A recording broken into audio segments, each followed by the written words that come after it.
Intinya seseorang yang dia menghafal 10 ayat ini, dia menjaganya 10 ayat pertama dari surah Al-Kahfi, dia akan terhindar dari fitnah Dajjal.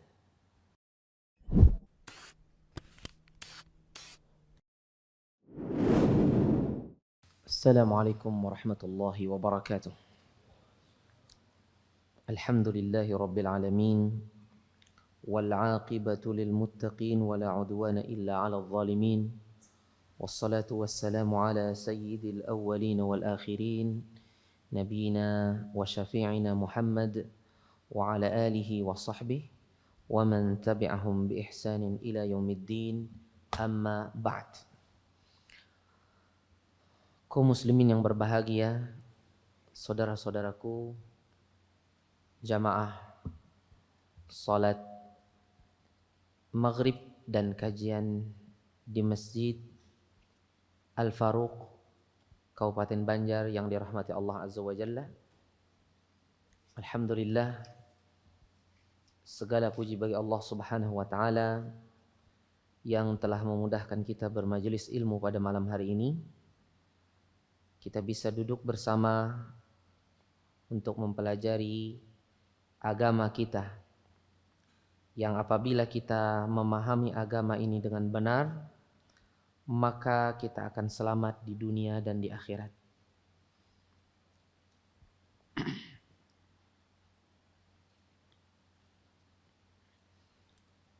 Ikhwatal iman, a'azzani Allah wa iyyakum.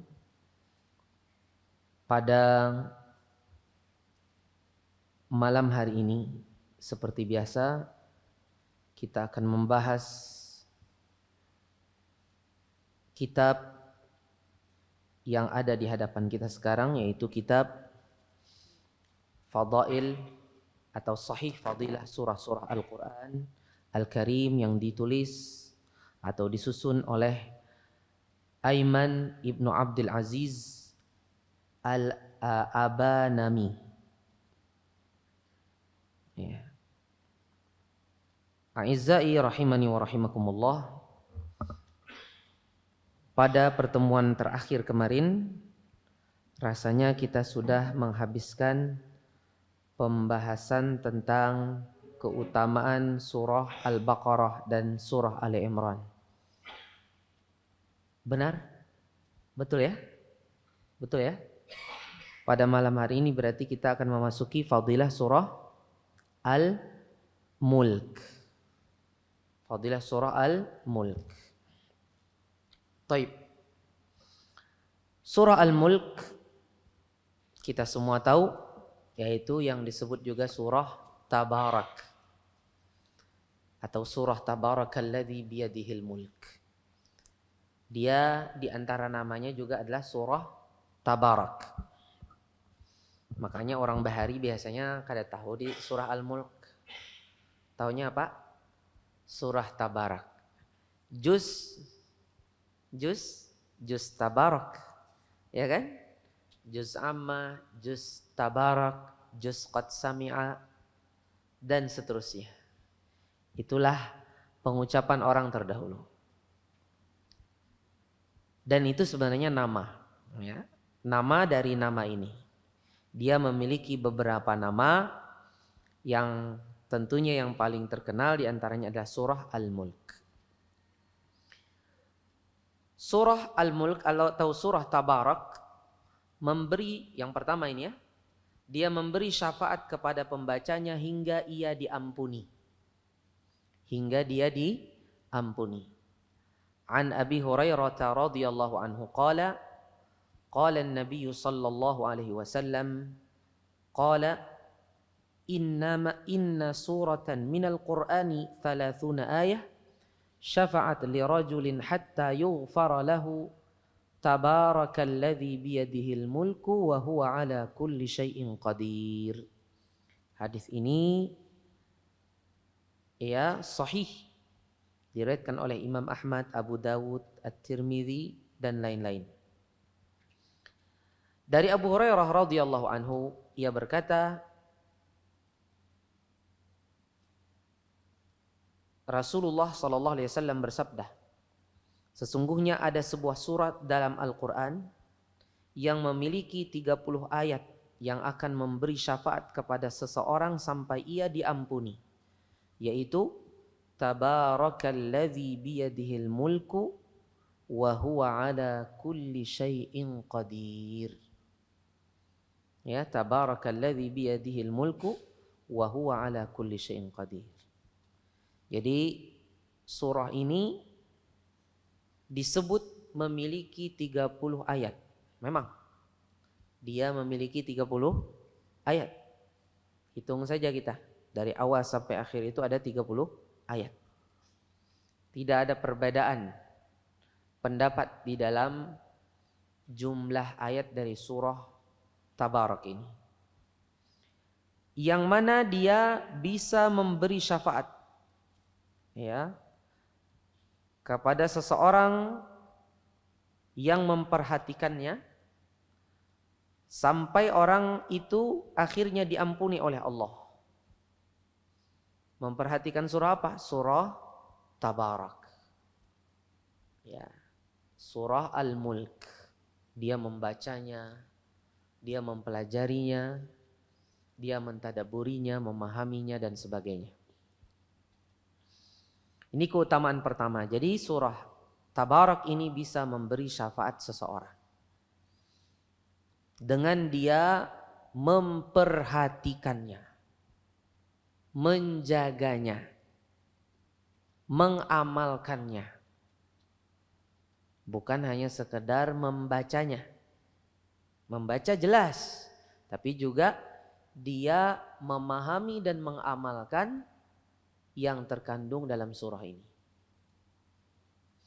Surah ini tidak mungkin bisa memberi syafaat kepada seseorang kalau hanya sekedar membaca, tapi seseorang itu dia sendiri tidak mengamalkan yang di dalam surah ini. Di antaranya di dalam surah ini disebutkan bahwasanya Allah itu berada di atas. Aamintum man fis sama ayakhsifa bikumul arda fa idza hiya tamur am amintum man fis sama ayursila alaikum hasiba. Di dalam surah ini juga ada singgungan dari Allah kepada siapa saja yang bertauhid dan mensekutukan Allah. Afaman yamshi mukibban ala wajhihi ahda amman yamshi sawiyan ala siratim mustaqim. Apakah seseorang yang berjalan dengan terbalik, kepalanya di bawah, kakinya di atas, yang seperti ini lebih mendapatkan petunjuk, ataukah orang yang berjalan tegak, kepala di atas jalan yang lurus? Itu perbandingan antara seorang yang bertauhid dan seseorang yang mensekutukan Allah Tabaraka wa Ta'ala. Kalau seseorang membaca surah ini, saban hari membaca, tapi yang dia gawi tidak pernah atau dia terus menerus masih saja melakukan kesyirikan, yakin dengan beberapa keyakinan-keyakinan yang berbentuk kesyirikan, maka niscaya surah yang dia baca ini selama-lamanya tidak mungkin memberi syafaat kepada dia. Apa yang kita katakan ini persis seperti yang dahulu pernah kita sampaikan tentang keutamaan surah Al-Kafirun. Kalau dibaca sebelum tidur, dia akan menjaga atau membersihkan seseorang dari kesyirikan. Kok bisa? Baca saja, nggak mungkin syirik. Iya. Baca saja, iya. Tapi bacanya adalah baca yang memahami, bukan hanya sekedar membaca tapi tidak paham artinya. Baca yang bisa baca dengan pemahaman, yang dengan pemahaman tersebut dia akhirnya mengamalkan kandungan surah Al-Kafirun tersebut. Bisa dipahami kaum muslimin yang dirahmati Allah Tabaraka wa Ta'ala. Jadi keutamaan pertama dari surah Al-Mulk ini yaitu dia memberi syafaat kepada orang yang memperhatikannya. sampai akhirnya orang itu akan diampuni oleh Allah Subhanahu wa taala. Kita teruskan kembali.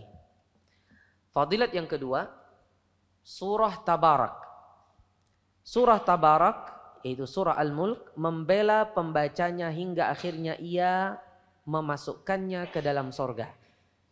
An Anas bin Malik radhiyallahu an qala Rasulullah sallallahu alaihi wasallam suratun minal Qur'ani ma hiya illa 30 ayatan khasamat an sahibiha hatta adkhalathul jannata wa hiya suratu Tabarak. Dari Anas bin Malik radhiyallahu anhu ia berkata, Rasulullah sallallahu alaihi wasallam bersabda, sebuah surat dalam Al-Qur'an yang memiliki 30 ayat akan membela pembacanya sampai ia memasukkannya dalam sorga. Surat itu adalah surah Tabarak. Jadi dia sebagai pembela.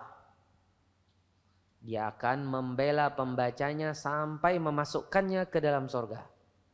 Kalau yang sebelumnya tadi memberi syafaat sampai diampuni orangnya. Ya, diampuni orangnya. Kalau ini membela sampai masuk sorga. Ya kan? Walaupun sebenarnya konsekuensinya sama, tapi ini dua hal yang berbeda. Sampai diampuni dosa, ya konsekuensinya juga sama. Tapi kan ini dua hal yang berbeda disebutkan di dalam dua hadis ini. Maka akhirnya dia dijadikan dua fadilat. Bukan menjadi satu. Karena apa yang menjadi bahasa Nabi Muhammad SAW di dalam hadis ini berbeda dengan yang sebelumnya.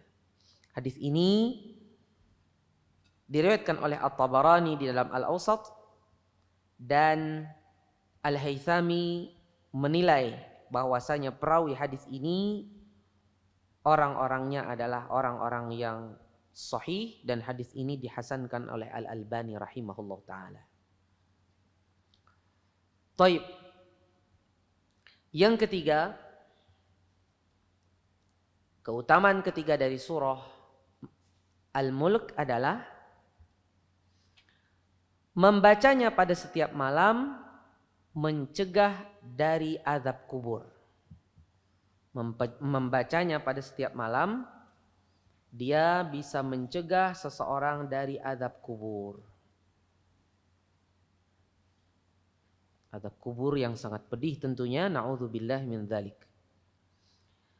Dari Abdullah bin Mas'ud radhiyallahu anhu ia berkata, "Man qara'a tabarakalladzi biyadihil mulku wa huwa ala kulli syai'in qadir kulla lailatin mana'ahu Allahu biha min azabil qabr. Wa kunna fi ahdi Rasulillah sallallahu alaihi wasallam nusammiha al-mani'ah. Wa innaha fi kitabillahi suratun man qara'a biha fi kulli lailatin faqad aktsara wa ataba." Dari Abdullah bin Mas'ud radhiyallahu anhu ia berkata, barang siapa yang membaca Tabarakalladzi biyadihil mulku wa huwa ala kulli syai'in qadir pada setiap malam, maka Allah Azza wa Jalla akan menghalanginya dari azab kubur. Dahulu kami di zaman Rasulullah sallallahu alaihi wasallam menamakan surat tersebut dengan Al-Mani'ah, yaitu yang menghalangi. Dan bahwasanya ada sebuah surat di dalam kitab Allah yaitu Al-Quran yang barang siapa membacanya setiap malam sungguh telah membaca yang banyak dan baik. Ini berarti hadis atau athar? Yang ngomong ini siapa? Nabi Muhammad apa Ibnu Mas'ud? Ibnu Mas'ud. Berarti athar bukan hadis. Tapi athar ini bercerita tentang suatu yang gaib. Ini perkara gaib tidak? Yang berhubungan dengan bisa menghalangi dari azab kubur. Perkara gaib tidak? Kalau dia perkara gaib dan ini dikatakan sahabat, mungkin nggak sahabat mengada-ada dari diri sendiri? Tidak mungkin. Kalau sahabat tidak mungkin mengada-ada, maka athar ini Athar yang mauquf ini dihukumi seperti dia dihukumi terangkat, ya, seperti dikatakan oleh Nabi Muhammad SAW. Karena sahabat tidak mungkin mengatakan perkara yang gaib kecuali itu berasal dari Nabi Muhammad SAW. Ya. Hadis ini diriwayatkan oleh An-Nasa'i dan At-Tabarani, dan hadis ini para perawinya disahihkan oleh Al-Haythami, dan juga hadis ini dihasankan oleh Al-Albani rahimahullahu taala dan lain-lain. Akan tetapi saudaraku yang dirahmati Allah Subhanahu wa taala, hadis yang baru kita dengar ini ada kedhaifannya dari sisi matan. Ya, dari sisi matan dan juga dari sisi sanad. Yang bisa membawa kepada sanadnya. Ya, yang berasal dari sanad kemudian berefek kepada matannya. Di mana di dalam hadis ini disebutkan barang siapa yang membacanya setiap malam. Kata setiap malam ini lemah. Atau hadis yang menyebutkan ada kata setiap malam ini lemah. Ya, ini lemah.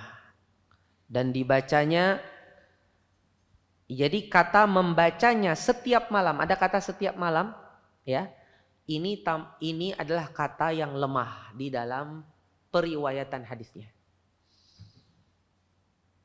Jadi kalaulah hadis ini sahih dan dinilai seperti marfu karena dia berbicara tentang perkara yang gaib secara mutlak, yang tidak mungkin sahabat mengada-ada tentangnya, tapi tetap saja kata kulla lailah itu tidak sahih.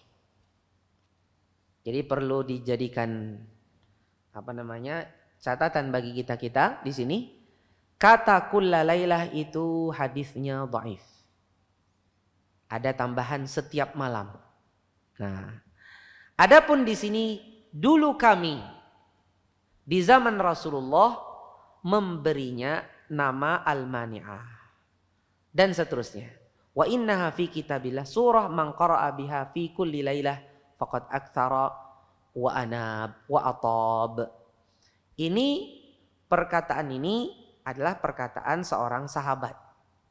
Ya, perkataan seorang sahabat yang ini sudah tidak lagi bernilai seperti hadis marfu, ya. Karena ini perkataan sahabat sudah yang bernilai seperti marfu yang tadi.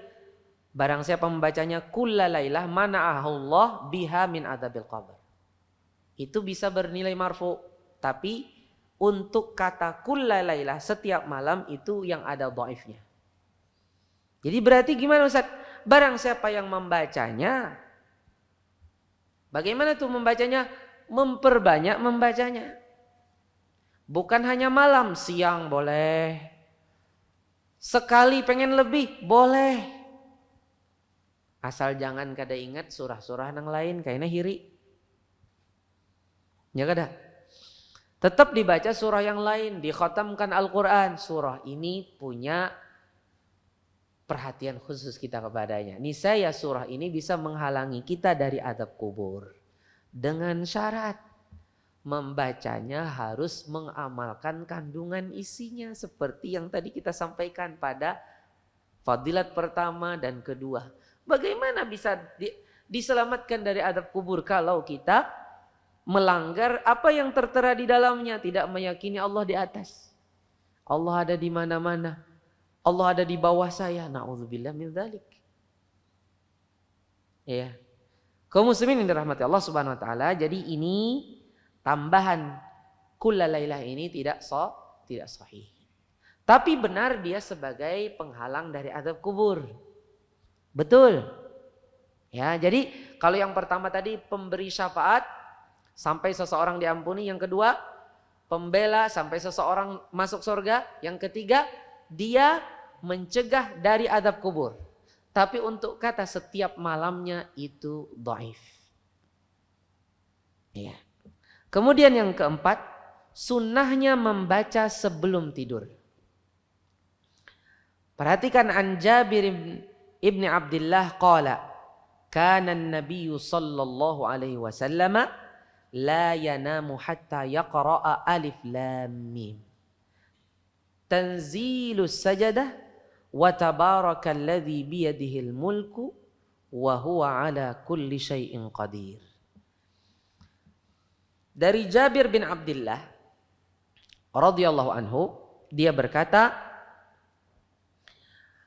Nabi Muhammad SAW tidak tidur sampai beliau membaca Alif Lam Mim Tanzil, yaitu surah As-Sajdah, dan Tabarakalladzi biyadihil mulku wa huwa ala kulli syai'in qadir. Jadi dua surah ini diamalkan sebelum tidur. Sebelum tidur. Jadi membacanya sebelum tidur. Jadi beliau tidak tidur kecuali setelah membaca itu. Apakah itu membacanya plek sebelum tidur? Enggak mesti, kata para ulama. Yang penting sebelum tidur. Umpamanya setelah Isya, atau antara maghrib dan Isya, atau sebagian setelah maghrib, sebagian setelah Isya. Yang jelas beliau tidak tidur malam kecuali setelah membaca dua surah tersebut. Artinya beliau mengistiqomahkan membaca dua surah tersebut. Thayyib, pertanyaan sekarang. Ustadz, bukankah tadi telah Ustadz sampaikan bahwasanya tambahan setiap malam tadi dhaif, ya kan? Nah, sekarang malah ada kesunahan membacanya sebelum tidur. Bukankah di sini ada terkesan kontradiktif? Ya kan? Jawabannya tidak. Yang didhaifkan itu adalah pada hadis tentang keutamaan dia kalau dibaca setiap malam menghalangi dari azab kubur. Di situ didhaifkannya. Tapi kalau itu menjadi perbuatan setiap malam Nabi Muhammad sebelum tidur, entah plek sebelum tidur atau agak jauh dari sebelum tidur, itu betul. Tapi tanpa diimbuhi keutamaan menghalangi dari azab kubur. Tanpa diimbuhi atau tanpa disertai keutamaan mencegah dari azab kubur. Dia mencegah dari azab kubur kapan saja kita membaca dan memperbanyak membaca, mentadaburi dan mengamalkannya. Satu sisi dia juga amalan Nabi Muhammad SAW. Intinya enggak tidur kecuali membaca dia dan surah As-Sajdah.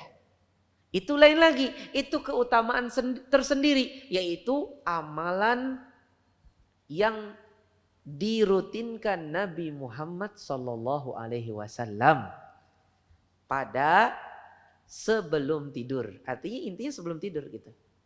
Ini keutamaan tersendiri.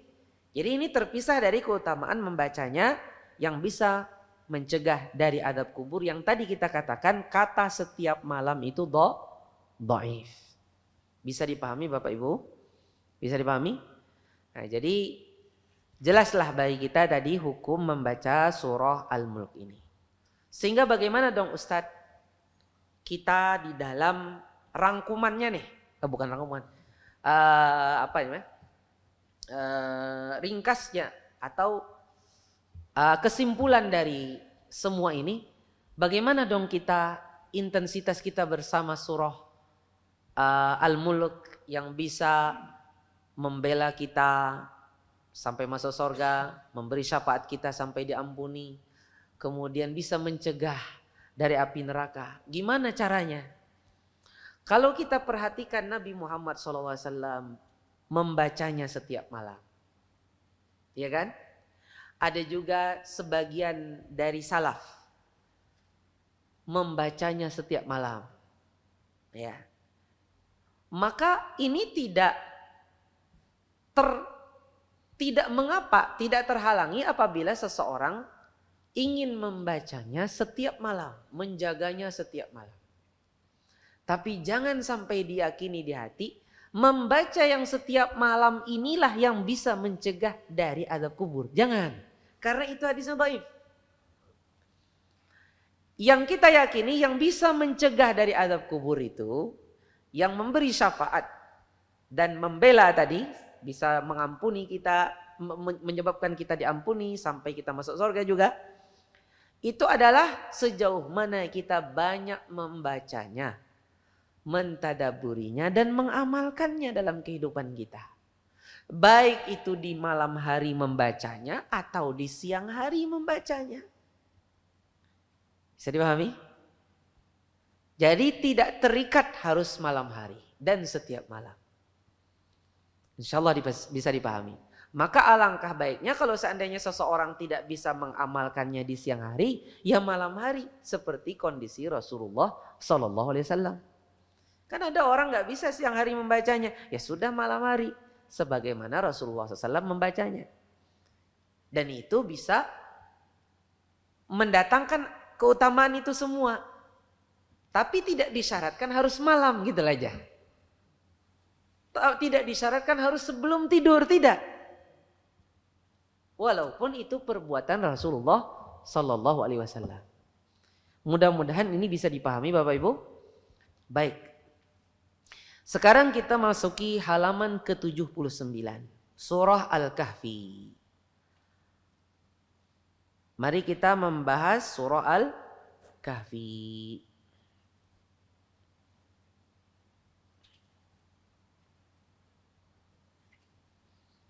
Surah Al-Kahfi ini surah yang sangat terkenal sekali, kita semua insya Allah pada tahu. Di mana letaknya? Di tengah-tengah Al-Quran.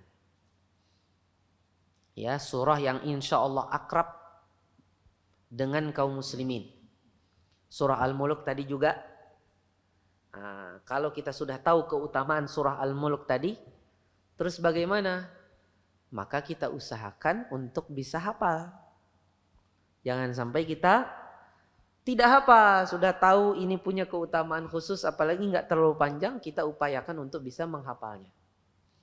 Jangan sampai ahlus sunnah wal jamaah sudah belajar akidah yang lurus, mereka tertinggal dari sebagian dari kaum muslimin yang belum memegangi akidah yang lurus.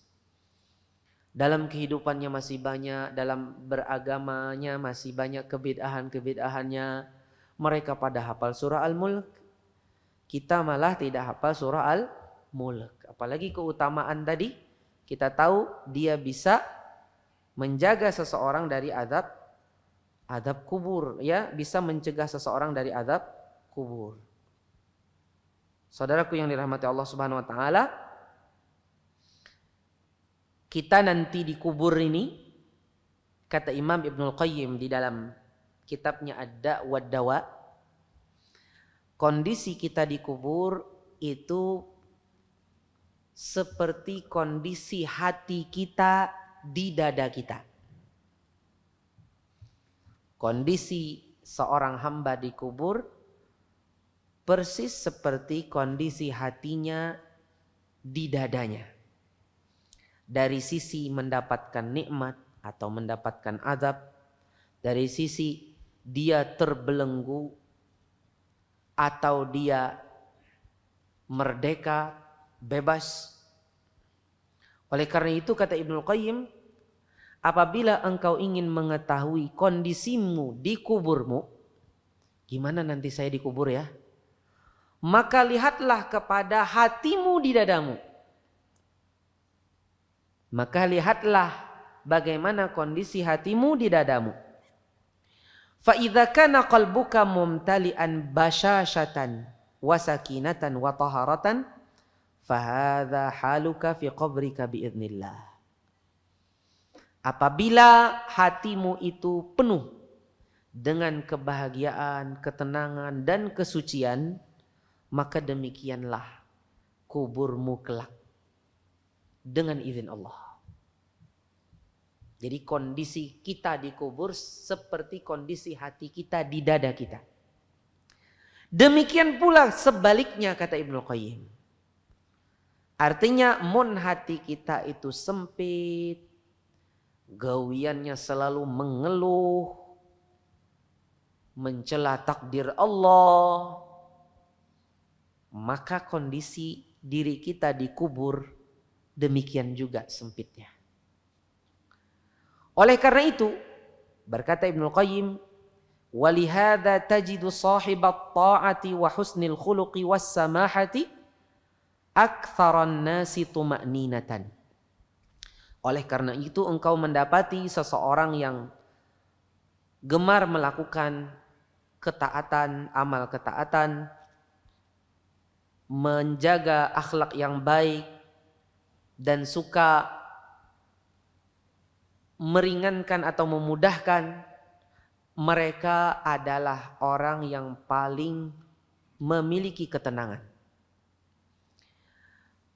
Kata beliau, keimanan itu akan menjauhkan dari kegelisahan, menghilangkan keluh kesah, ya.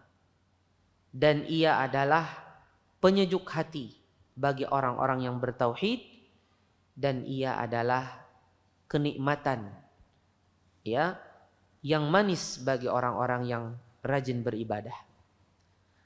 Barang siapa yang gemar bertasbih, maka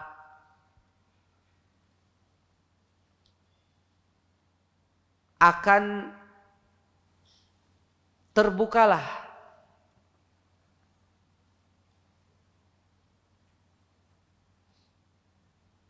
tempat-tempat berbaringnya dia, akan dihamparkan.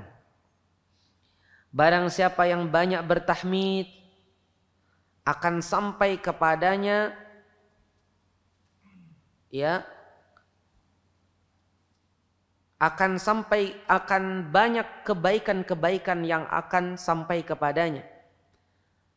Dan barang siapa yang memperbanyak istighfar, maka akan dibukakan hal-hal yang tertutup baginya, ya.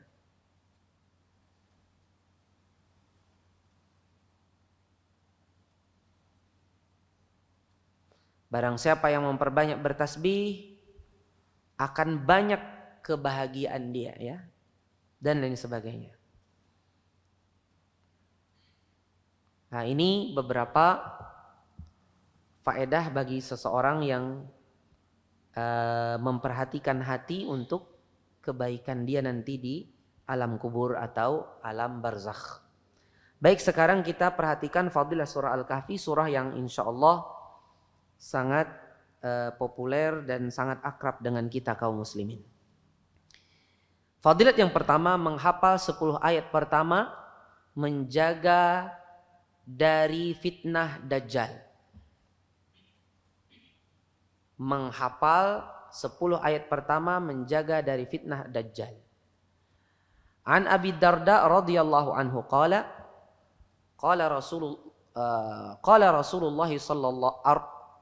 Rasulullah sallallahu alaihi wasallam, man hafidha 10 ayatin min awwali suratil kahfi usima minad dajjal. Dari Abu Darda radhiyallahu anhu, ia berkata, Rasulullah sallallahu alaihi wasallam bersabda, barang siapa yang menghafal 10 ayat pertama dari surah Al-Kahfi, maka ia akan dijaga dari Dajjal. Ini fitnah Dajjal ini termasuk dari sebesar-besar fitnah Bapak. Makanya kita setelah sholat, di ujung sholat kita disuruh untuk meminta perlindungan dari fitnah Dajjal. Dan sebelum Dajjal yang benar-benar Dajjal itu keluar, sudah ada Dajjal-Dajjal kecil yang menyimpangkan kita dari agama Allah, mengajak kita untuk menjadi seorang yang tidak bertuhan, ateis, dan lain sebagainya. Itu Dajjal-Dajjal sebelum itu. Intinya seseorang yang menghafal 10 ayat ini, dia menjaganya 10 ayat pertama dari surah Al-Kahfi dia akan terhindar dari fitnah Dajjal. Dan sebelum Dajjal yang besar keluar ada Dajjal yang kecil. Walaupun yang dimaksud di sini Dajjal yang besar, tapi tidak menutup kemungkinan ini juga memudahkan seseorang bisa terhindar dari Dajjal yang kecil. Yang belum sampai kepada Dajjal yang besar. Dan ini adalah amalan yang mulia, yaitu membacanya dan menghafalnya. Kapan ini Ustaz? Ya sering-sering membacanya. Bagaimana supaya bisa selalu istiqomah? Ya hafalin aja semuanya surah Al-Kahfi. Dengan sering kita membaca surah Al-Kahfi, otomatis 10 ayat pertama juga akan terbaca. Tentang hadis ini, ada beberapa redaksi yang menyebutkan menghafal 10 ayat terakhir dari surah Al-Kahfi itulah yang bisa menjaga seseorang dari Dajjal. Nah, saudaraku yang dirahmati Allah, kata terakhir itu dhaif. Ya, ada hadis yang mengatakan barang siapa yang menghafal 10 ayat terakhir. Yang ini ya dari surah Al-Kahfi ini bisa menjaga dari Ad-Dajjal. Ini dhaif dan ini banyak hadisnya. Kadang-kadang kita bisa temui dalam buku-buku. Ini dhaif. Yang sahih dan yang terjaga keotentikannya adalah 10 ayat pertama dari surah Al-Kahfi. Bagaimana supaya bisa menjaganya? Ya coba saja hafal dari awal sampai akhir. Akhirnya kita akan sering membacanya. Kalaupun belum hafal semuanya, mungkin sering-sering maka kita hafal dari awal dulu. 10 ayat rasanya kurang, tambah sampai akhirnya hafal. Toh juga membaca surah Al-Kahfi secara keseluruhan memiliki keutamaan yang lain lagi. Yang nanti akan kita bahas. Jadi catatan pada keutamaan pertama ini apa? Tadi saya singgung redaksi 10 akhir itu dhaif, tidak sahih. Baik, berikutnya keutamaan membaca surah Al-Kahfi secara mutlak sekarang. Perhatikan an Abi Sa'idin Al-Khudri radhiyallahu anhu qala Rasulullah sallallahu alaihi wasallam man qara'a surat Al-Kahfi hatta kama unzilat kanat lahu nuran min maqamihi ila Makkah. Yang artinya barang siapa yang membaca surah Al-Kahfi sebagaimana ia diturunkan. Nah, kayak apa sebagaimana diturunkan? Dari sisi membacanya dan dari sisi artinya. Artinya juga dia memahami arti, mengusahakan memahami artinya. Maka ini akan menjadi cahaya baginya dari tempat tinggalnya hingga ke Makkah. Taruhlah umpamanya dia tidak membacanya sambil paham seluruhnya. Minimal dia membacanya dengan tajwid. Karena seperti itulah dia turun. Jadi membacanya tidak hanya sekedar habis surah Al-Kahfi. Tuntung surah Al-Kahfi, tidak. Tapi dia betul-betul membacanya. Barang siapa yang membaca surah Al-Kahfi sebagaimana ia diturunkan, maka surah tersebut akan menjadi cahaya baginya dari tempat tinggalnya hingga ke Mekah. Pada sebagian redaksi dari tempat tinggalnya sampai Al-Baitul Atiq. Al-Baitul Atiq itu apa? Ka'bah. Ya. Sampai ke Al-Baitul Atiq yaitu Ka'bah. Sama aja. Disebut Mekah di situ Ka'bah. Disebut Baitul Atiq. Baitul Atiq juga kata lain dari nama lain dari Ka'bah. Hadis ini diriwayatkan oleh Imam An-Nasa'i di dalam Sunan Al-Kubra, At-Tabarani dalam Al-Awsat, dan Al-Hakim, dan beliau berkata hadis ini sahih menurut syarat Muslim. Al-Haythami mensahihkannya dalam Majma' Az-Zawaid. Beliau berkata rijalnya adalah rijal yang sahih.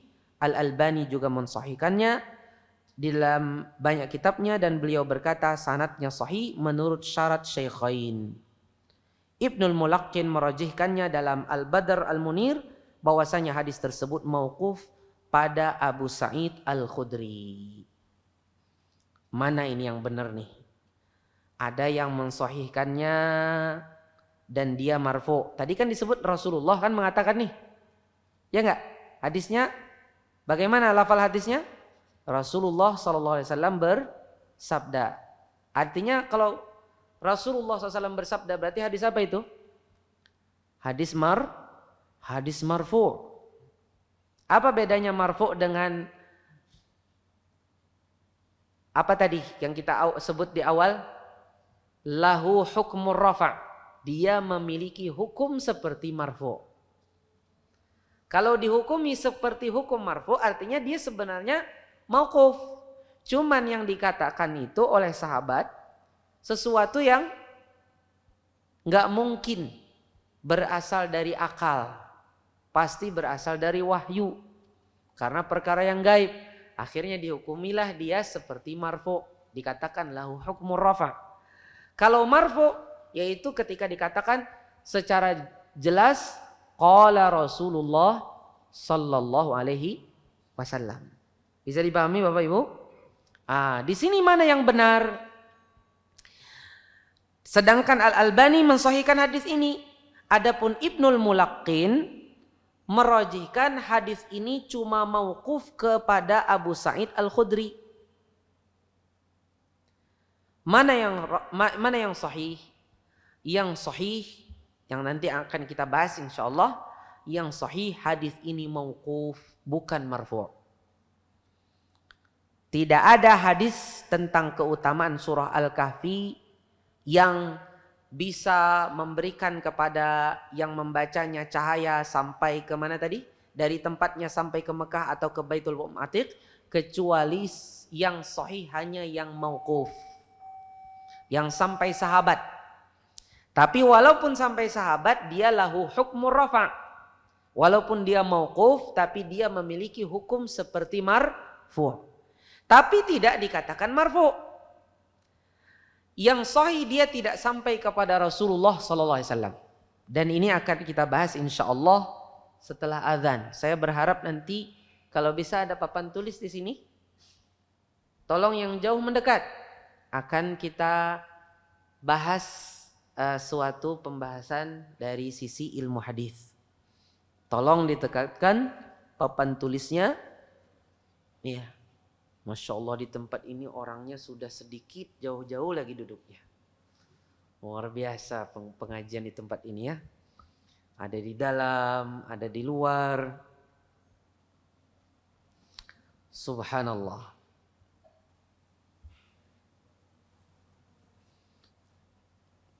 Spesial di sini. Kajiannya spesial. Spesial. Ya. Santai. Santai sampai ketiduran. Subhanallah. Saya harapkan ada papan tulis nanti kita akan bahas tentang tadi kan saya sudah singgung apa tadi? Bahwasanya hadis ini mauqufnya yang sahih. Adapun marfu'nya tidak sahih. Dia tidak sahih secara marfu' tapi dia sahih secara apa? Secara apa Bapak Ibu? Secara mauquf akan tetapi dia memiliki hukum seperti marfu'. Dia hadis ini mauquf tapi lahu hukmur rafa'. Dia memiliki hukum seperti marfu'. Ikhwatal iman a'azzani Allah wa iyyakum. Jadi tadi keutamaan yang kedua, perhatikan hadisnya. Betul-betul perhatikan. Apa artinya tadi? Barang siapa yang membaca surah Al-Kahfi sebagaimana ia diturunkan. Disebut waktunya enggak? Disebut enggak? Enggak ada. Artinya mutlak begitu. Kapan saja membaca surah Al-Kahfi kan? Maka surat tersebut akan menjadi cahaya baginya dari tempat tinggalnya hingga ke Mekah. Pada sebagian riwayat disebutkan sampai Al-Baitul Atiq, itu Ka'bah. Itu dua lafaz yang berbeda tapi sebenarnya sama artinya. Tadi sudah saya sampaikan, secara mauquf sahih. Sampai Abu Sa'id Al-Khudri saja. Dan Abu Sa'id Al-Khudri ngomong masalah yang di luar dari kemampuan akal kita. Berarti perkara gaib secara mutlak, sehingga itu dihukumi seperti marfu'. Tapi adapun riwayatnya secara marfu', yaitu Rasulullah berkata-kata dengannya, bersabda dengannya, itu tadi saya katakan dhaif dan akan kita bahas nanti. Kok kenapa dhaif kalau Nabi mengatakan? Ya. Nah, itu nanti akan kita bahas. Intinya secara mauquf, hadis yang kita dengar tadi secara mauquf sahih dan dia diamalkan, diyakini. Kenapa? Karena dia lahu hukmur rafa. Dia seperti marfu karena dia berbicara masalah yang gaib secara mutlak. Jadi walaupun dari sisi standarnya marfu, tapi dari sisi kandungannya dia marfu, artinya itu diyakini karena dia wajib diyakini karena dia pada perkara yang gaib. Baik, sekarang penyempurna fadilah yang kedua ini, yaitu keutamaan membacanya pada hari Jumat. Yang ini yang mungkin sedikit saya akan membahasnya secara terperinci. Ya. An Qais ibn Abbad, bukan Ubbad tapi Qais ibn Abbad. An Abi Sa'idin Al-Khudri radhiyallahu anhu, dia berkata, "Man qara'a suratal kahfi lailatal jumu'ati adha'a lahu minan nuri fima bainahu wa bainal baitil atiq wa fi riwayatin adha'a lahu minan nuri ma bainal jumu'atain." Dari Qais bin Abbad, dari Abu Sa'id Al-Khudri radhiyallahu anhu, ia berkata, Rasulullah sallallahu alaihi wasallam bersabda, barang siapa yang membaca surah Al-Kahfi pada hari Jumat, akan memancar baginya cahaya antara dirinya dan Al-Baitul Atiq. Tadi sudah disebut. Maksudnya apa? Al-Ka'bah. Kalau di sini berarti artinya sama nggak dengan yang tadi dari sisi cahayanya? Sama kan cahayanya? Ya kan? Cahayanya sama. Pada sebagian redaksi memancar cahaya baginya antara 2 Jumat. Jadi selama satu pekan. Kalau ini berarti apa? Menceritakan cahaya itu dari sisi rentan waktunya, dari sisi apa? Kapan dia bisa berlaku cahaya tersebut. Kalau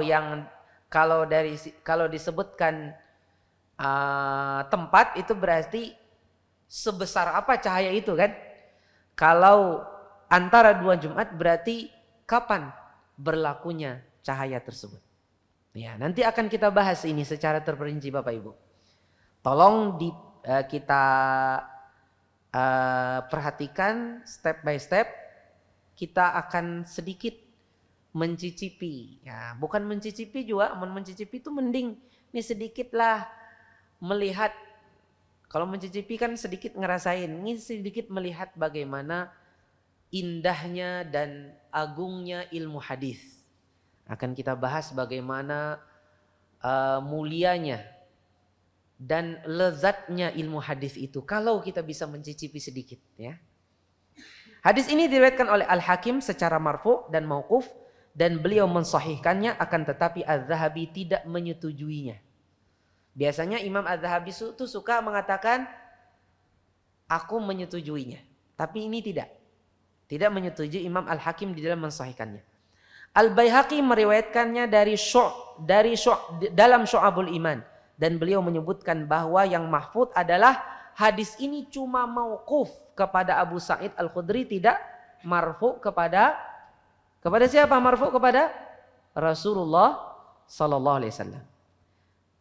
Tolong jamaah sekalian mengikuti semua rentetan yang saya sampaikan sehingga bisa nyambung. Ketika saya tanya, nyambung ya.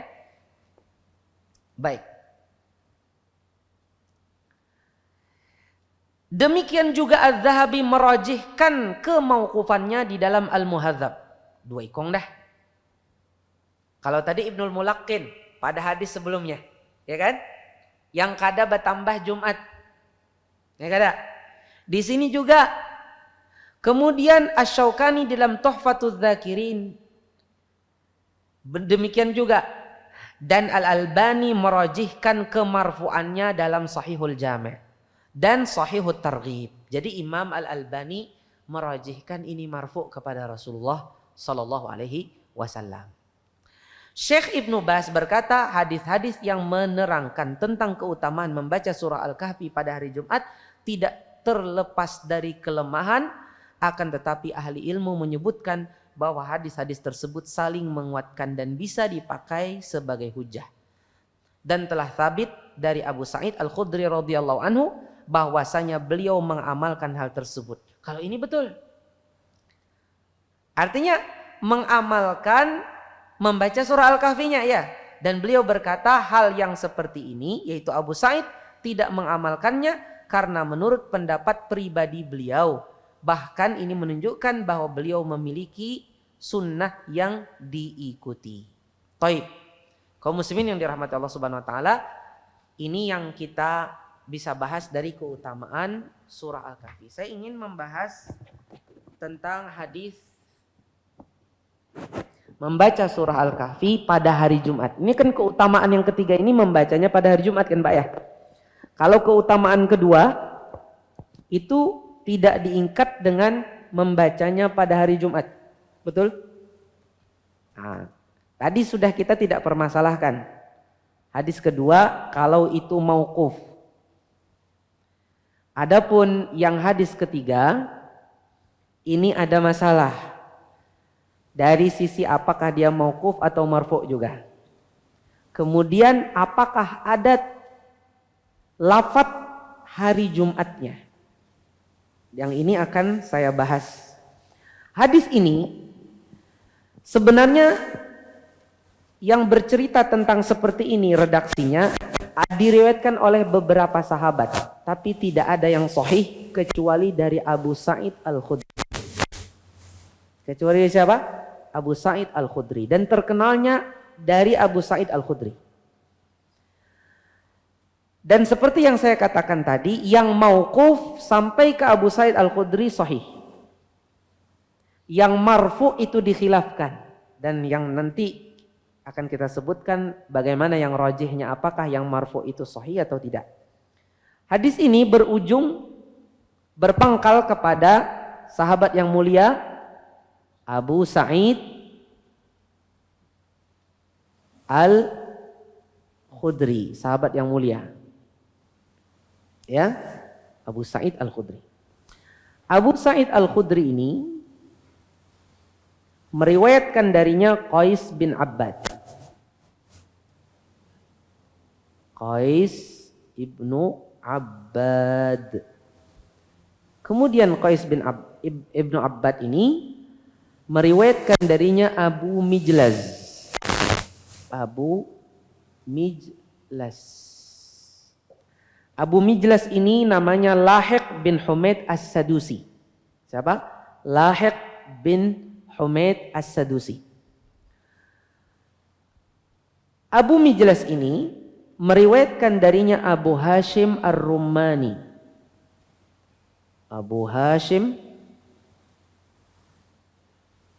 Ar-Rumani. Sampai di sini ini semuanya tidak ada masalah. Sahabat gimana lagi? Qais bin Abbad luar biasa. Abu Mijlaz, Abu Hashim Ar-Rumani, ya, Al-Wasiti. Ini semuanya perawi yang tidak diragukan lagi kesahihatnya. Sampai di sini tidak ada masalah tentang hadis-hadis membaca surah Al-Kahfi, ya, yang bisa mendatangkan cahaya antara tempat kita berada sampai Ka'bah atau sampai Mekah. Enggak ada masalah sampai di sini. Timbul masalah di bawah sini nanti. Abu Hashim Ar-Rumani ini nanti, siapa Abu Hashim Ar-Rumani? Abu Hashim Ar-Rumani ini namanya adalah Yahya bin Dinar. Ada juga yang mengatakan Yahya ibnul Aswad. Ada yang mengatakan Yahya ibn Abil Aswad. Namanya tidak perlu. Yang penting dia terkenal Abu Hashim Ar-Rumani. Saking terkenalnya namanya sampai tidak diketahui. Seperti Abu Bakar. Saking terkenalnya Abu Bakar, nggak diketahui siapa nama Abu Bakar. Apakah namanya Abdullah, apakah namanya ini dan itu. Tapi apakah kita akan ada kerugian kalau sampai nggak tahu nama Abu Bakar? Bukan Abu Hurairah, Abu Bakar. Jawabannya tidak. Yang penting kita tahu siapa Abu Bakar, manaqibnya bagaimana, ya kan? Keutamaannya dan hak-hak yang harus kita tunaikan kepada Abu Bakar. Walaupun kita nggak tahu nama aslinya. Sama juga dengan Abu Hashim Ar-Rumani. Tapi Abu Hashim Ar-Rumani ini meriwayatkan dari dia, ya, 3 orang.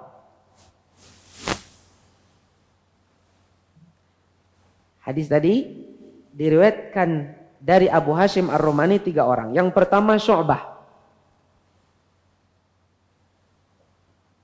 Syu'bah Ibnul Hajjaj.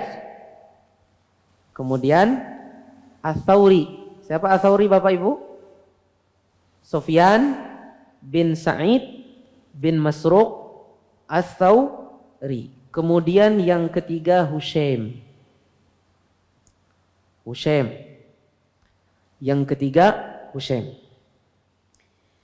Sampai di sini pun sebenarnya nggak terlalu masalah, kecuali di sini nanti.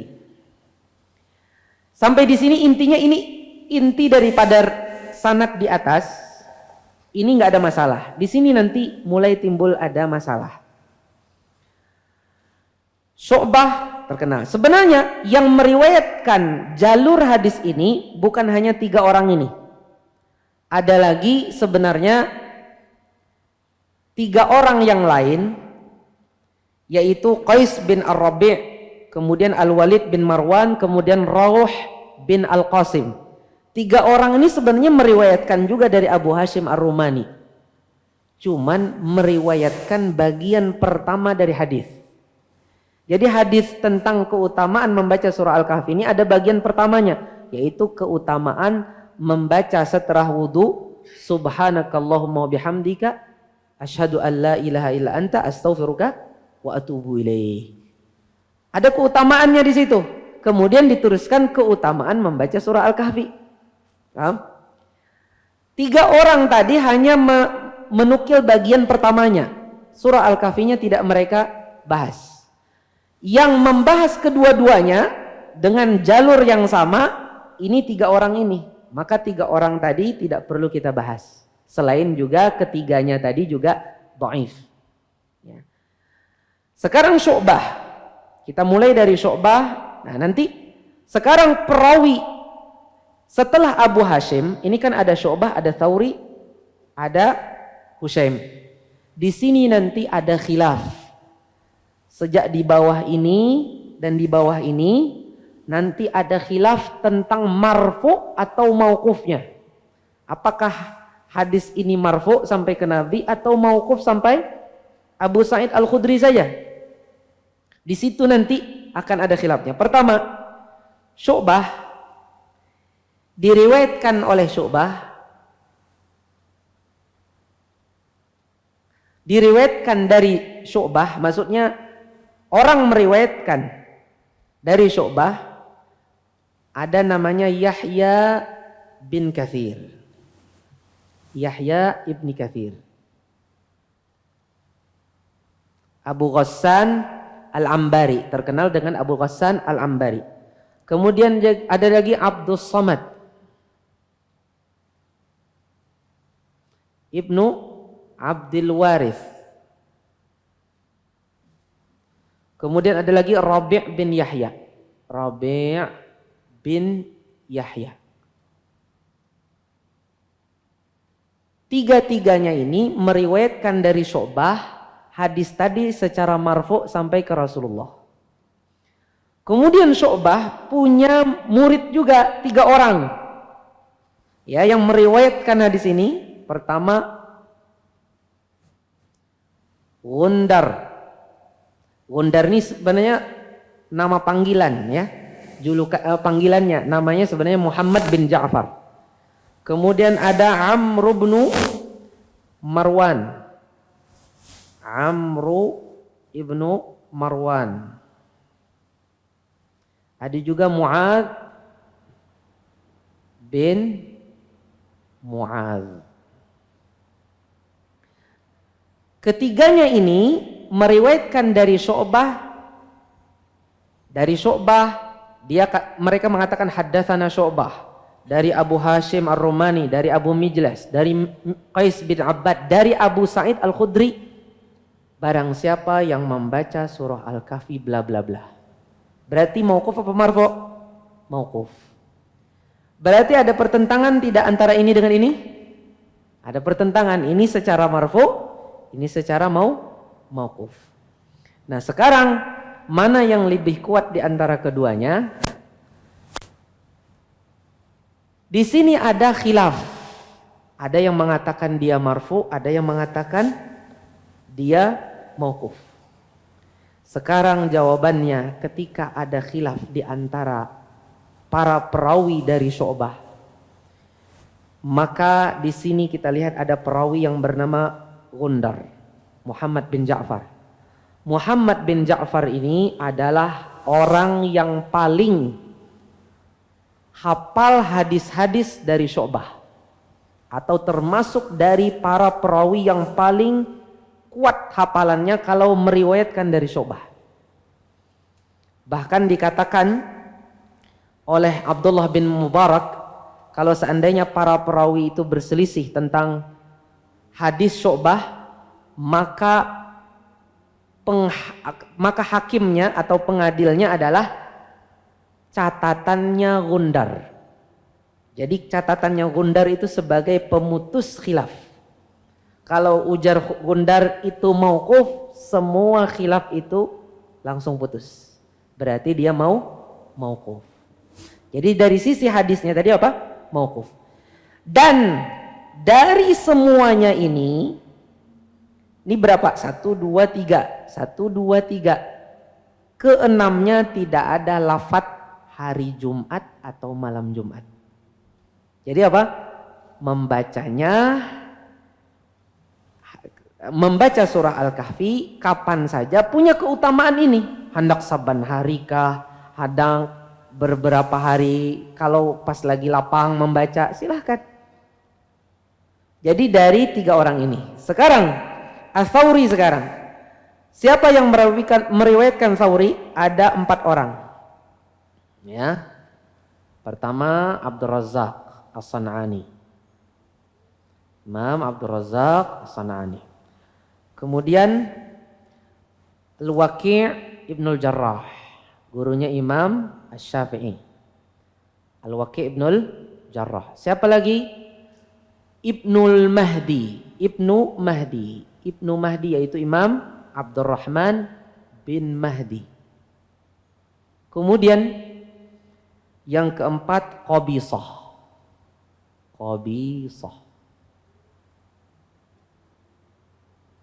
Ya.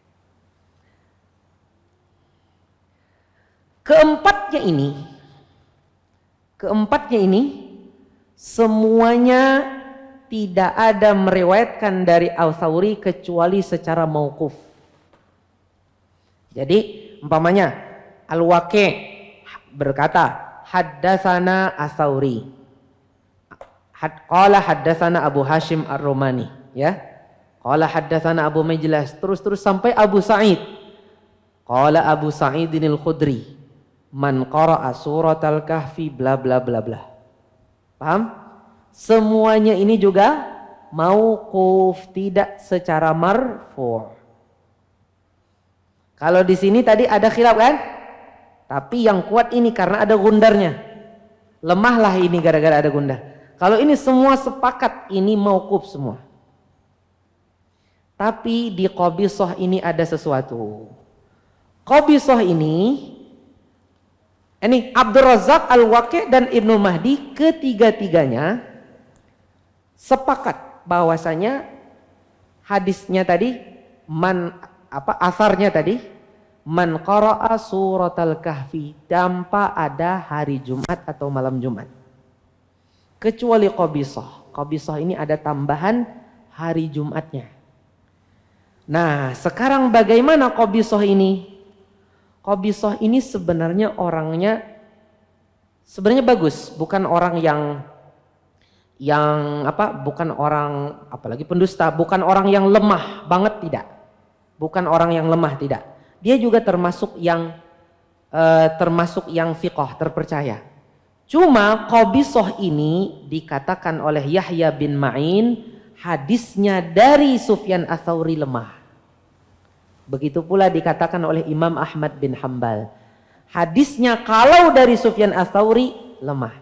Kan ada orang kadang dari guru ini harap karena dia mungkin sama guru itu sering lama, tapi kalau dari guru ini penukilannya kurang kuat karena dia jarang-jarang atau kurang teliti, ya. Jadi Qabisah ini dikatakan Yahya bin Ma'in dan juga Imam Ahmad dalam perkataan yang intinya lemah periwayatannya dari Ats-Tsauri. Lebih-lebih lagi dia mengkhilafi 3 orang yang lebih kuat hafalannya, ya, daripada dia. 3 orang ini Imam Abdul Razak As-San'ani, Al-Waqi' Ibnul Jarrah, gurunya Imam Syafi'i, kemudian Imam Abdurrahman bin Mahdi, imam fiqh, seorang imam dalam bidang hadis. 3-tiganya ini ibarat tuh jagoannya di dalam bidang hadis. Kalau dia orang biasa, perawi hadis juga tapi bukan jagoan. Nah, kalau Piala Dunia itu ya ini siapanya lah gitu kan. Calon untuk mendapatkan sepatu emas atau pemain terbaik, ya kan. Nah, kalau ini orang biasa, pemain yang nggak terlalu terkenal, dikenal tapi tidak terkenal. Baik. Kemudian jadi Qabisah ini bagaimana? Tambahan dia hari Jumat berarti dhaif. Karena pertama dia dikatakan lemah kalau meriwayatkan dari Tsauri. Yang kedua karena dia menyelisihi 3 orang yang lebih jago daripada dia. Bisa dipahami? Baik, sekarang kita meneruskan kepada Hushaim. Hushaim ini sebenarnya namanya Hushaim bin Bashir Al-Wasiti. Hushaim ini meriwayatkan kepada dia secara marfu Nu'aim Ibnu Hammad, ya. Kemudian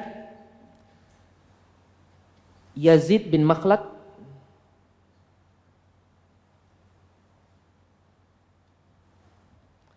kemudian Al-Hakam bin Musa. Hakam bin Musa. Hakam bin Musa. Ini mereka meriwayatkan secara marfu dari Hushaim. Jadi marfu. Jadi mereka telah berkata kepada kami Hushaim. Hushaim telah berkata kepada kami Abu Hashim Ar-Rumani dari Abu Mijlas, dari Qais bin Abbad, dari Abu Sa'id Al-Khudri, berkata Rasulullah SAW bla bla bla. Marfu berarti kan? Hushaim punya juga murid. Nah, muridnya Hushaim ada di sini juga Arim, terkenalnya disebut Arim. Sebenarnya nama dia Muhammad bin Al-Fadl, ya, Abu Nu'man. Kemudian Sa'id bin Mansur.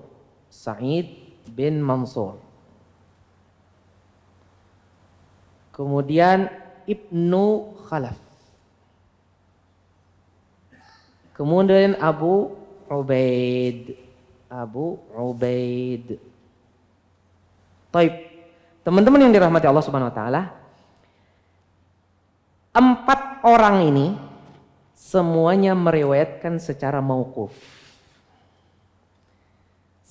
Semuanya 4 orang ini meriwayatkan secara mauquf.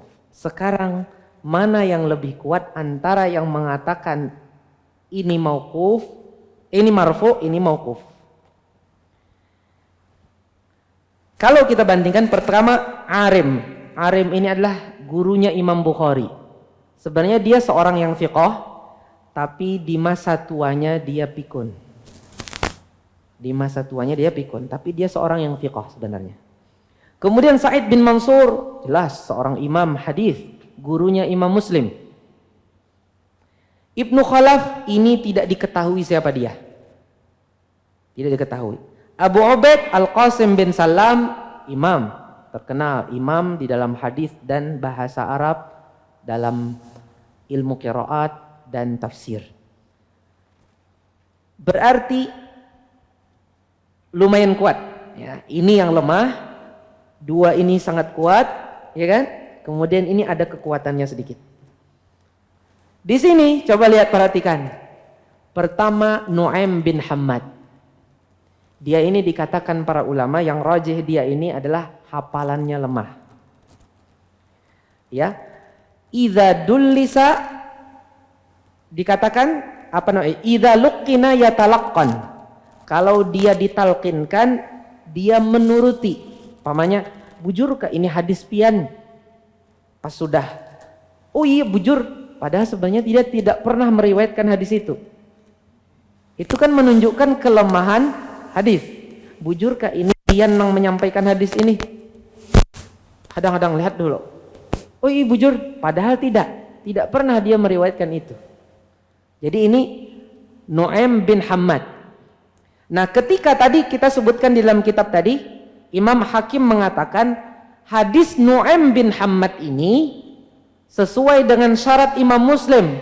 Ujar Imam Az-Zahabi, kada Nu'aim bin Hammad lahu manakir. Nu'aim bin Hammad punya banyak sekali hadis-hadis mungkar. Hadis mungkar itu hadis yang berseberangan betul, berhadap-hadapan, berseberangan dengan hadis yang diriwayatkan oleh orang-orang yang sahih, orang-orang yang thiqah.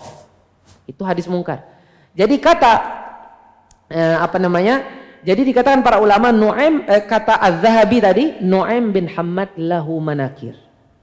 Jadi walaupun Nu'aim bin Hammad ini gurunya Imam Bukhari seperti Arim, tapi dia lemah hafalannya. Kalau Arim ini lemah ketika tua, pikun kan? Nah, masih mending. Kemudian Yazid bin Makhlad ini tidak dikatakan kuat, tidak juga lemah.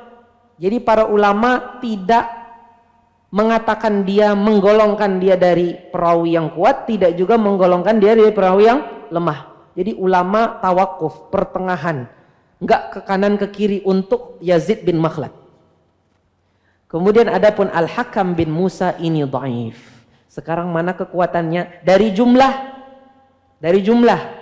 mana lebih kuatnya? Dari jumlah kuatan ini. Dari sisi hafalan, kuatan ini juga, ya kan? Perbandingannya. Berarti yang mengatakan mauquf lebih kuat dari sisi pertama jumlah perawinya, dan yang kedua dari sisi kekuatan hafalan perawinya. Bisa dipahami? Nah, sekarang ini kan yang mengatakan marfu lebih kuat yang mauquf, ya kan? Sekarang saya ingin katakan Nu'aim bin Hammad ini tadi sudah kita katakan hafalannya lemah walaupun gurunya Imam Bukhari, ahli fikih. Jadi Nu'aim bin Hammad ini seorang ulama, ahli fikih, ya, panutan umat Islam, tapi dalam hadis dia lemah hafalannya. Ada ulama kayak gitu, orang soleh, ahli fikih, tapi dalam masalah hadis hafalannya lemah. Nu'aim bin Hammad inilah perawi yang tadi pian lihat redaksi antara 2 Jumat. Ada kata tadi? Disebutkan antara 2 Jumat. Itu yang meriwayatkan siapa? Nu'aim bin Hammad. Dia yang meriwayatkan menyendiri antara 2 Jumat. Antara 2 Jumat. Cahaya di antara 2 Jumat. Itu dia menyendiri. Bayangkan pian, ini kada, ini kada, ini kada, ini kada, ini kada, ini kada. Ini seberataan kada. Ini seberataan antara dirinya dengan Mekah atau antara dirinya dengan Baitul Atiq. Dia saja sendiri antara 2 Jumat. Bisa dipahami?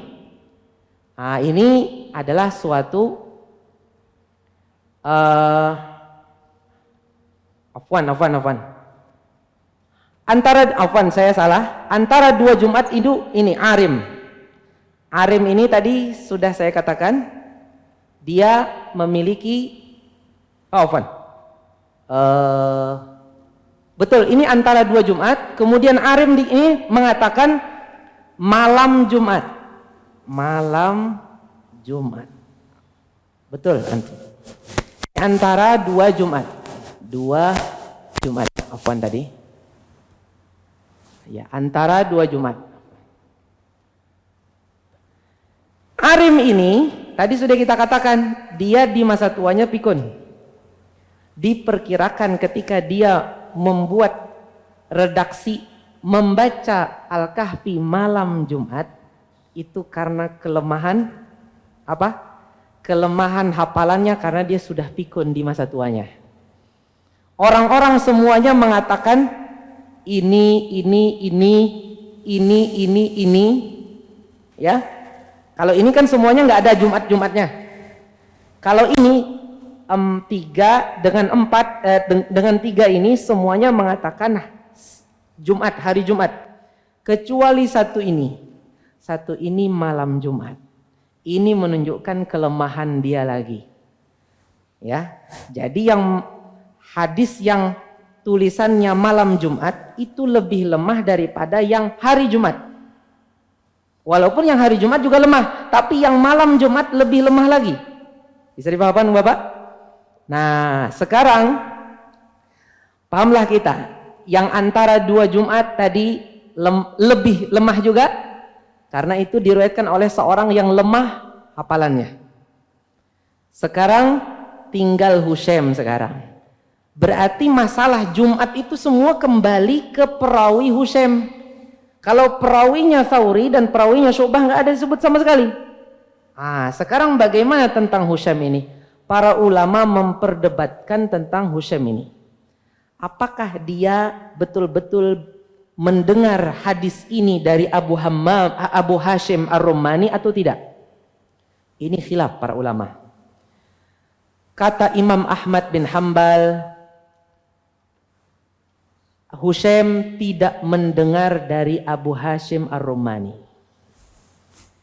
Hadis ini kan tadi ada 2 potongan. Ada masalah wudu, membaca subhanakallah bihamdik, asyhadu an la ilaha illa anta astaghfiruka wa atubu ilaik. Itu diriwayatkan Imam Ahmad dari Abu Husaim. Tapi bagian yang kedua tidak diriwayatkan Imam Ahmad, padahal Imam Ahmad itu murid lamanya Abu Hashim. Murid lamanya Husaim.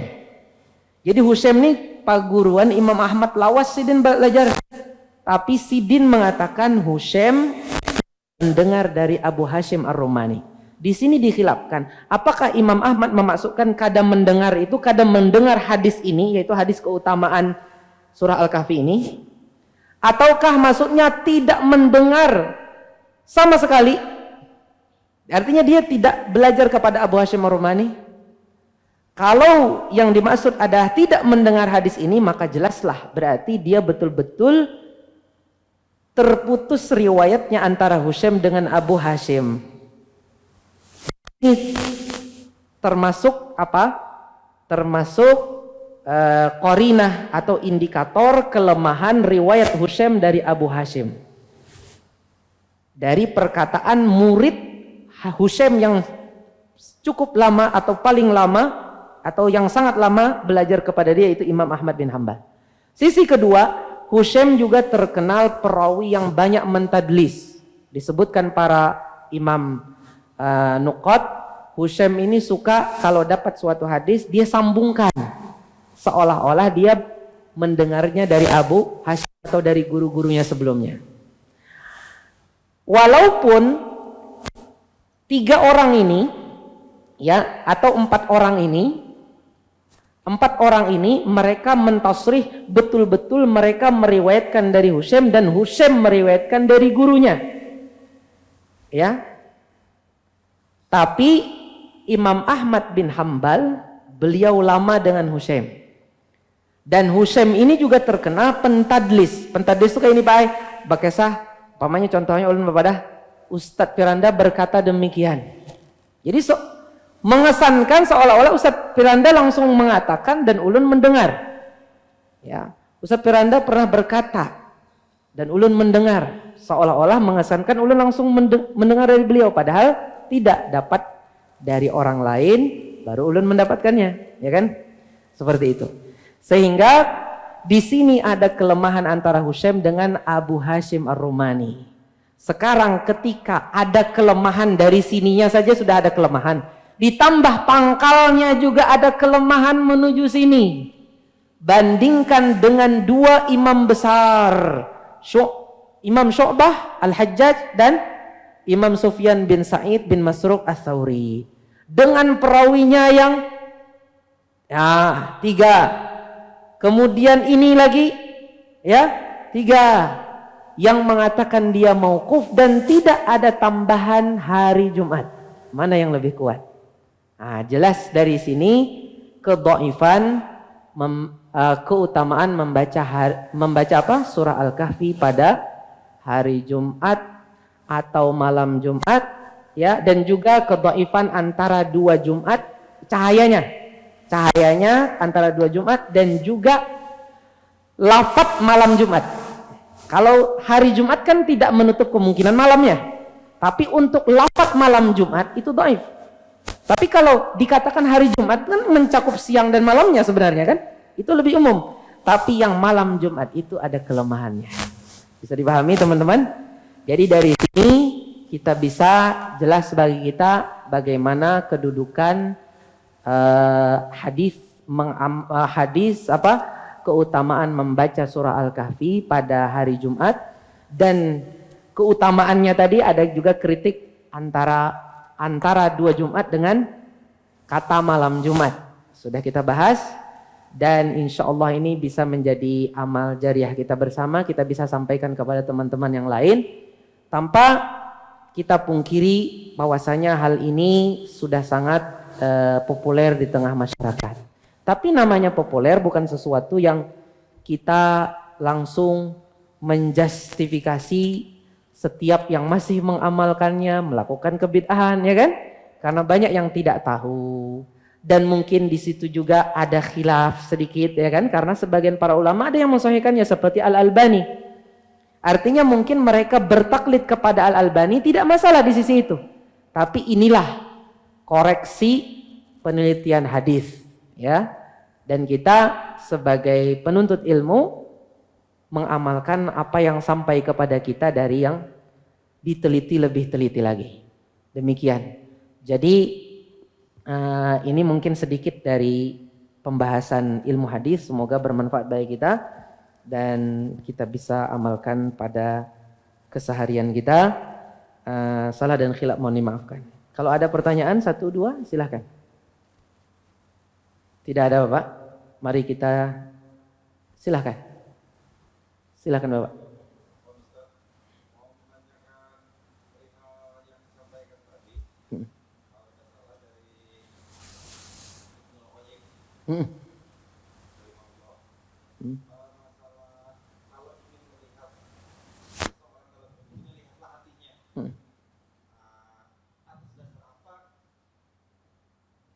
Perkataan Sidin itu perkataan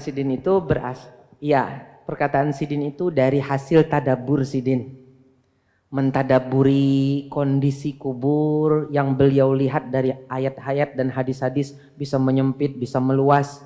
Bagi sebagian orang bisa menyempit, bisa yang meluas, bisa bercahaya, bisa gelap. Kata Sidin, ini kondisinya persis seperti hati. Kemudian beliau banding-bandingkan, kondisi kita nanti di alam barzakh, di kubur, itu persis dengan kondisi kita ketika hidup di dunia ini. Dan yang seperti ini, hasil tadabbur yang seperti ini, hasil tadabbur yang dibolehkan. Ya, ini pentadaburan yang dibolehkan. Korelasi antara kondisi ini dengan kondisi itu. Ini nggak ada masalah Bapak, tidak tercela. Ini dari sisi pentadaburan, penghayatan. Ya, wallahu taala alam. Silakan Bapak.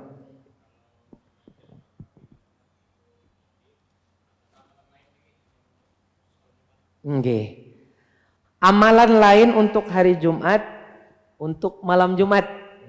Tidak ada Bapak. Ada beberapa hadis tapi hadis-hadisnya dhaif, bahkan ada yang maudhu. Seperti contohnya keutamaan membaca surah Ad-Dukhan. Hamim Ad-Dukhan pada malam Jumat.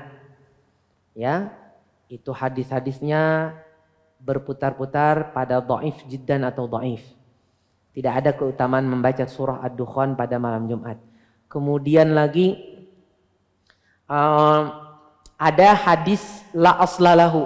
Hadis la aslalahu itu hadis maudhu, tapi kadada jua rantai periwayatannya, yaitu bagi para penghafal Al-Quran supaya mudah ngapal Quran, maka dia sholat malam tahajud dengan membaca pada rakaat pertama surah As-Sajdah, rakaat kedua surah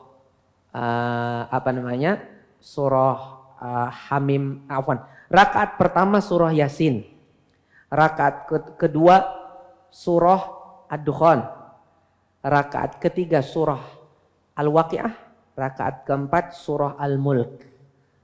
Nah, ini dinisbatkan kepada Ali bin Abi Thalib. Ketika Ali bin Abi Thalib ceritanya hafalannya lemah, akhirnya disuruh Rasulullah SAW untuk sholat malam 4 rakaat dengan membaca surah ini. Ini hadisnya la aslalahu, terdapat dalam kitab Ihya Ulumuddin. Dan ini banyak diamalkan pada pesantren-pesantren yang belum berhaluan akidah yang lurus. Menghafal Quran, katanya untuk cepat hafal. Ini, itu diantaranya yang saya ingat tentang keutamaan bacaan-bacaan tertentu. Seperti contohnya keutamaan membaca surah Yasin pada malam Jumat juga sama, tidak sahih. Ya, kalau bukan dhaif jiddan apa gitu. Keutamaan membaca surah Yasin pada malam Jumat. Yang ada tidak ada bacaan dari surah-surah tertentu yang khusus untuk dibaca pada malam Jumat. Intinya kata hari Jumat atau malam Jumat ya, itu tidak ada yang sahih. Ya. Hadis ini benar secara mauquf. Hukumnya dia seperti marfu karena dia membahas ya dari sisi keutamaannya tadi. Kecuali yang tadi antara 2 Jumat itu kelemahan dari Nu'aim bin Hammad. Ya. Atau saya terbalik ya. Intinya demikian ya. Saya lihat tuh. Ya. Baik. Kemudian kalau seandainya ada seseorang ingin membaca nih, dia ingin membaca malam Jumat tanpa menganggap atau meyakini keutamaan itu hanya bisa didapatkan kalau dilakukan malam Jumat atau di hari Jumat. Dia kebetulan ingin membaca waktu itu, silahkan. Sehingga kalau seandainya nih dia tidak sempat membaca pada hari itu, akhirnya teka hari Sabtu, dia tidak merasa ada suatu kerugian. Karena sama saja membacanya entah hari Jumat atau sebelumnya atau setelahnya. Kalau dia ingin membaca pada hari itu dia baca, kan keutamaannya umum pada hari apa saja, kan gitu. Wallahu taala a'lam wa barakallahu fikum. Demikian kiranya, dan kita sebagai Ahlus Sunnah wal Jamaah, apa yang sampai kepada kita dari yang sahih itu yang kita amalkan. Untuk pribadi orang yang mungkin belum sampai kepada mereka pembahasan-pembahasan seperti ini, ya silakan dia mengamalkan juga. Dan ini mungkin dari hal-hal yang mungkin sangat cabang dari permasalahan agama kita, sehingga tidak menjadikan seseorang keluar dari Ahlus Sunnah atau tidak, ya kan? Karena ini hanya masalah-masalah yang sangat ranting atau sangat kecil dari bagian cabang-cabang agama. Jadi ini sebagian saja yang mungkin kita bisa bahas. Ya, mungkin pian jangan kada ingat itu Nu'aim bin Hammad yang bisa dikatakan kemungkinan salahnya besar dia dalam keutamaan tadi, cahayanya antara 2 Jumat. Kemudian Arim tadi. Ya, Arim, ya Muhammad bin Fadl, dia sudah pikun di masa tua sehingga belain dari yang lain, dia mengatakan malam Jumat. Dia sendiri. Ya, karena di masa tuanya mungkin dia mengatakan malam Jumat itu di masa tua. Yang lainnya dia betul. Yang lainnya dia betul. Dia nggak nyebut antara 2 Jumat. Sama dia antara di tempat ini sampai Ka'bah atau sampai Baitul Atiq, sampai Makkah. Wallahu taala alam wa barakallahu fikum. Mari kita tutup kajian ini dengan doa kafaratul majlis. Subhanakallahumma wa bihamdik asyhadu an la ilaha illa anta astaghfiruka wa atubu ilaik. Wallahu taala alam wa barakallahu fikum. Assalamualaikum warahmatullahi wabarakatuh. Terima kasih. Jazakumullah khairan wa barakallahu fikum. Video ini dibuat atas partisipasi dari donasi Anda. Semoga menjadi amal jariah bagi Anda semuanya.